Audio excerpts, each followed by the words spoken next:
When Jack moved into apartment 9 of the Ridgemont complex, he wasn't expecting anything out of the ordinary. Recently divorced and disillusioned, he wanted peace and a fresh start. His new place was modest but clean, tucked between an elderly woman who barely spoke and a nurse who worked night shifts. It was the kind of building where people didn't talk unless something broke. On his second morning, he found an envelope slipped under his door. No name, just a faint scent of perfume and perfect cursive. "I see you." He laughed it off as a prank, but the note stirred something in him. Flattered and curious, he reread it, analyzing the swooping letters and the hint of seduction beneath the simplicity. The handwriting was intimate, too detailed for a casual gesture. Was it someone from the building? A co-worker? The mystery began gnawing at his thoughts. When he left to grab coffee, he scanned each woman he passed, wondering if one of them had been brave enough to write to a stranger. That night, the silence of his apartment felt thicker, as if eyes were hidden in the walls. Jack started paying closer attention to his neighbors.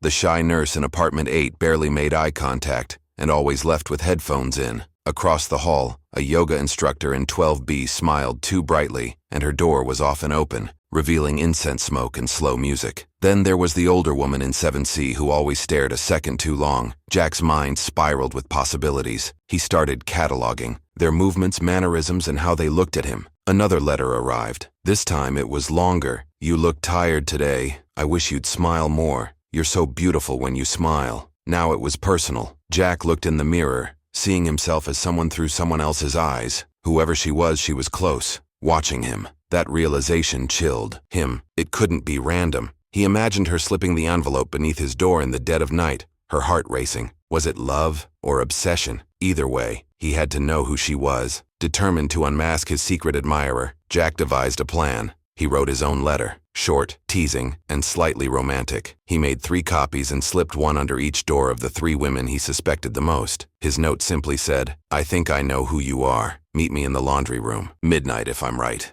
The idea felt juvenile, but he hoped one of them would bite. He even set up his phone to record the room, hidden behind a detergent box. Midnight came. He waited behind the dryers, heart pounding. No one showed. The video feed remained still until the lights flickered at 12:47 a.m. On the screen, someone passed in front of the camera for just a second. Not a woman, a man. Jack froze. Who else knew about the letters? Unless the admirer wasn't a woman at all. His assumptions shattered. Now, not only did he not know who was watching him, he didn't even know why. Confused and unsettled, Jack reviewed the video footage again and again. The figure was tall, slender, and wore a hoodie. No face visible, no telling details. Jack's pulse raced. Was this some kind of game? He tried remembering if any male neighbor had ever taken particular interest in him. He'd never considered that angle before. His mind reeled through memories of the quiet building. Maintenance Mike, who always lingered, the man from 10A with the odd laugh, the tenant in 6B who never answered his door. Then came another letter, this time slipped inside his apartment. It was on the kitchen counter when he came home from work. No signs of forced entry. The letter read, "I liked your little trap, but you're still looking in the wrong places." Jack's heart thundered. The fact that someone had been inside, someone with a key or lock-picking skills, changed everything. This wasn't just flirtation, it was surveillance. Someone had been in his home, maybe more than once. Paranoia began to bloom, feeding a deep, gnawing fear. The next day, Jack did something reckless. He knocked on every door in the building, pretending to ask for signatures for a community renovation petition, just to gauge reactions. Most people humored him, some annoyed, a few suspicious. When he reached apartment 11, right next to his, it took longer than usual for someone to answer. Finally, a thin, pale man opened the door, eyes heavy with sleep. He introduced himself as Darren. Something about his demeanor felt off, calculated, too polite. Inside Darren's apartment, Jack caught a glimpse of a wall covered in photos, black and white prints of architecture, street scenes, and faces. Darren explained he was a photographer. "People don't know what they reveal in public," he said. Jack played along, smiled, thanked him, and left quickly. His mind raced. Was Darren watching the tenants? Was Jack just one of many subjects, or was this personal?